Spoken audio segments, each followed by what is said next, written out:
মানুষের বাচ্চা হলে হাঁটতে টাইম লাগে কতদিন? 10 মাস 11 মাস। আর গরুর যদি হয় 5-2 মিনিট, তাই না? 5 মিনিট। কোনোদিন ভেবে দেখেছেন? না শুধু দাঁত বার করে হেসেছেন আর খেয়েছেন আর হেগেছেন? ভেবেছেন কোনোদিন? ভাবেননি যে একটা মানুষ এইটুকু বাচ্চা সে হাঁটতে পারে 1 বছর পরে, গরু এত বড় বাচ্চা হাঁটতে পারে 2 মিনিট পরে। কারণ কি? আল্লাহ জানে যদি মানুষের বাচ্চার পা সাথে সাথে যদি রেডি করে দিই, তাহলে ওর নানির কোল চাপতে পাবে না, দাদির কোল চাপতে পাবে না, মায়ের কোল চাপতে পাবে না, বাপের কোল চাপতে পাবে না।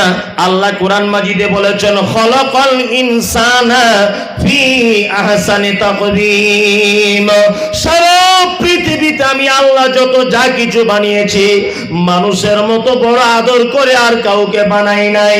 তোকে আদর করে বানিয়েছি বলে তোর নানার কোল চাপিয়েছি, পাড়ার মেয়েদের কোল চাপিয়েছি, তোর দাদির কোল চাপিয়েছি, তোর মায়ের কোল চেপেছিস। আস্তে আস্তে আস্তে আস্তে করে তোর পা রেডি করে দিয়েছি।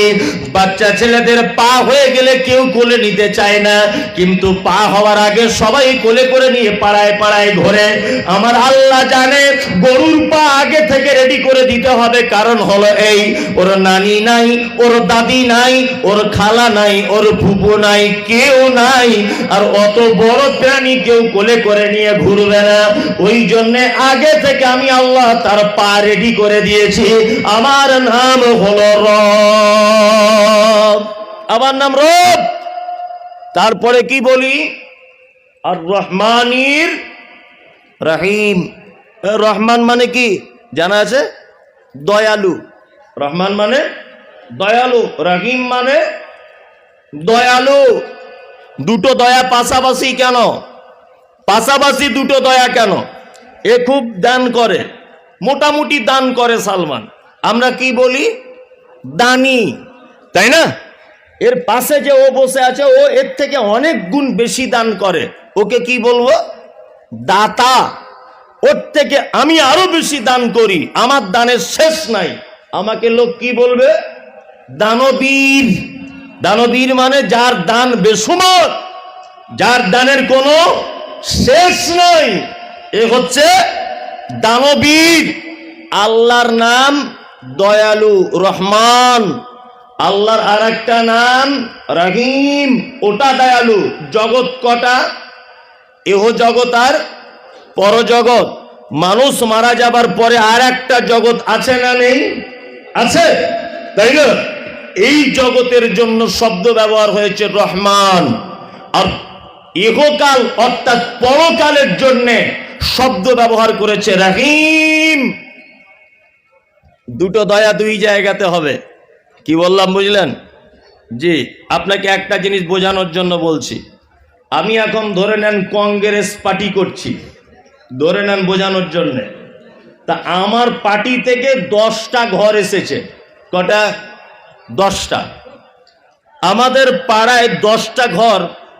আচ্ছা বলুন তো, যারা অন্য পার্টি করে, আমার পার্টি করে না, তাদেরকে আমি ভোট একটাও ঘর দিব? কি করব আমরা? যে আমার সাথে কংগ্রেসে যুক্ত আছে ঘর তাকেই দিব। অন্য পার্টি করলে ঘর পাবে না, তাই না? তার মানে রাজনৈতিক কোন নেতা যদি আপনাকে কিছু দিয়ে সহযোগিতা করে, তাহলে সে তার থেকে কিছু আশা করে। আশা করে না? আশা করে যে আমাকে অন্তত ভোটটাও দিবে, তাই না? ফিলিস্তিনের মাটিতে এই মুহূর্তে আপনারা দেখতে পাচ্ছেন যে মসজিদে আকসাতে ইসরায়েলের ইহুদিরা তারা বোম বাস্টিং করছে। দেখেছেন আপনারা সোশ্যাল মিডিয়াতে। আপনারা জানেন আজকের সেই ঐতিহাসিক 6 ডিসেম্বর, এটা আপনাদের মনে নেই, ভারতবর্ষের ঐতিহ্যবাহী মসজিদ বাবরি মসজিদ আজকের দিনে ভেঙে দেওয়া হয়েছিল।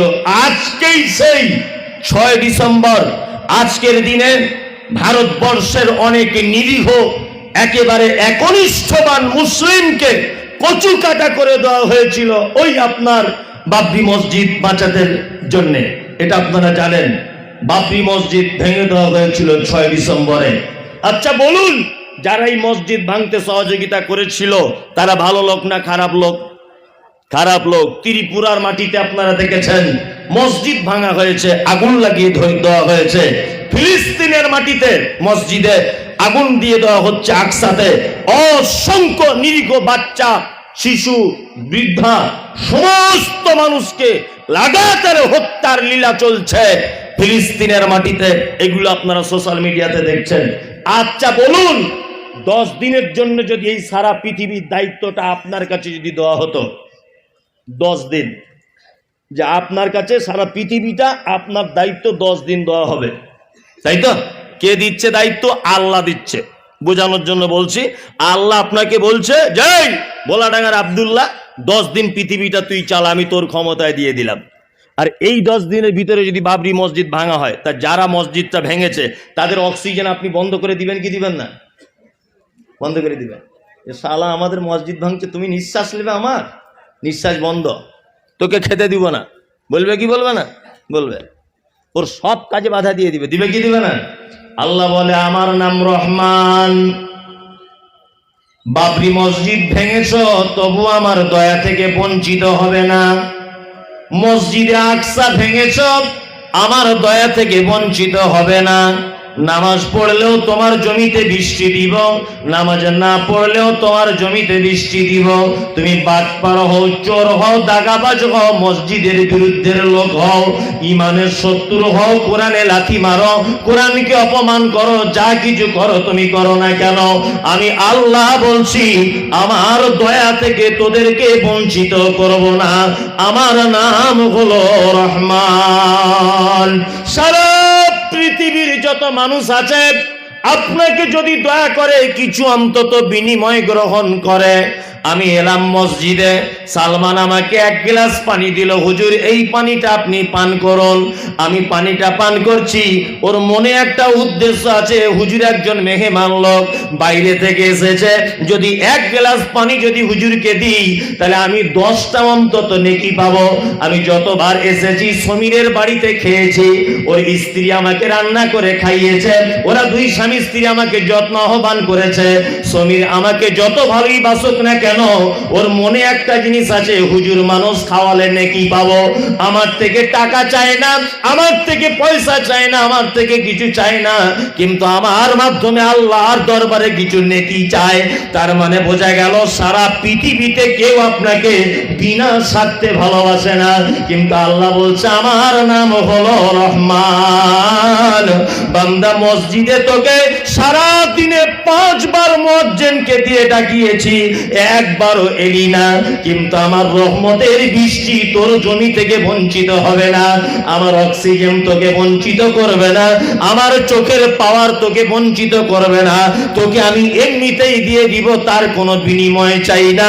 আমার নাম হলো রহমান। আমার নাম কি? রহমান, দয়ালু। কি দয়ালু আল্লাহ দয়া করেছেন আমাদের উপরে, করেননি বলুন? কত দয়া।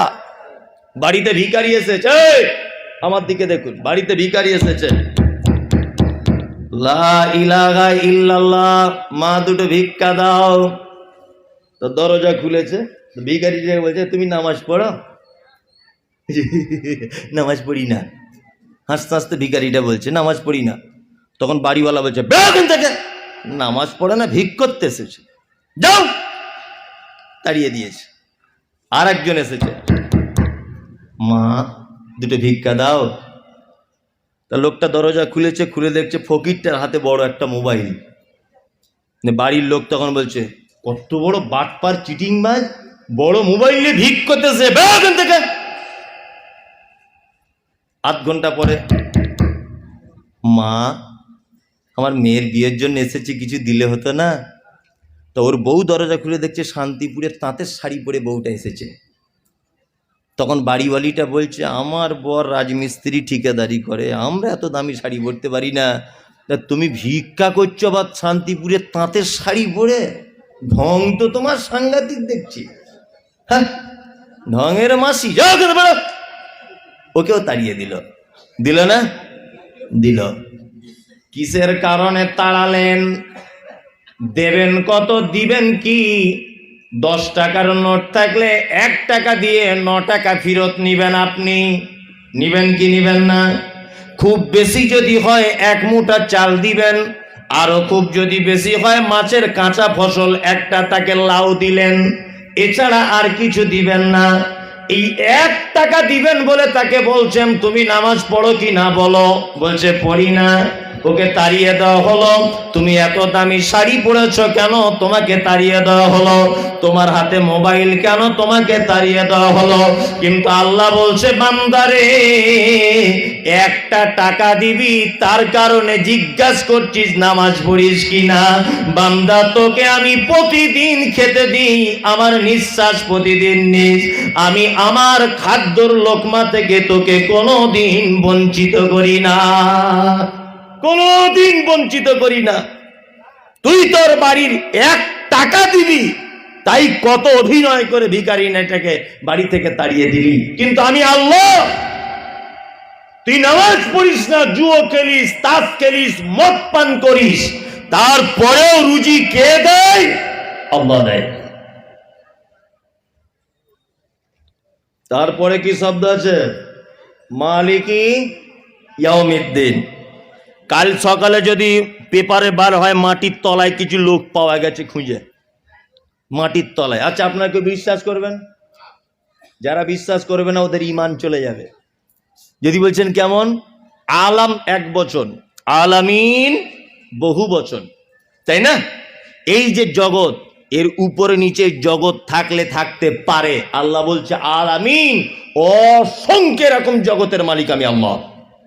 কটা আয়াত হলো সূরা ফাতিহার? 1টা হয়েছে, তাই না? প্রায় 1 ঘন্টা হয়ে গেল বক্তব্য দেওয়া। 1টা মাত্র আয়াত হয়েছে, আলহামদুলিল্লাহি রব্বিল আলামিন। এখনো 6টা আয়াত বাকি, মানে 6 ঘন্টা লাগবে, মানে খুব মুশকিল। যাই হোক, আমি মোটামুটি অতক্ষণ লাগাবো না, আর 1 ঘন্টা। এই যে বক্তা বলে না, বক্তার এমনি লোকের এটাই ডিফারেন্স। কি বললাম বুঝলেন? ডিফারেন্সটা বুঝতে পারছেন? এই একটা সূরার যদি এমনি সাধারণ কোনো লোককে বলা হয় যে এই সূরা ফাতিহার বক্তব্য দাও, 10 মিনিট পারবে না, 10 মিনিট টিকে থাকতে পারবে না। ও কি বলবে ভুলে যাবে সব, তাই না? এইটা হচ্ছে বক্তার এমনি লোকের ভিতরে ডিফারেন্স। দেখুন 1 ঘন্টা হয়ে গেল, শুধু আলহামদুলিল্লাহি রব্বিল আলামিন 1টা আয়াত হয়েছে, 6টা আয়াত বাকি। চলুন, তারপরে আমি আমার মসজিদে 11টা জুম্মা পড়িয়েছি, 11টা জুম্মায়, অর্থাৎ 1 ঘন্টা করে বক্তব্য দিয়েছি সূরা ফাতিহায় 7টা আয়াতে, 11 ঘন্টা, 11 দিনে। ভাবতে পারছেন এর ভিতরে কত তাৎপর্য ভরা আছে?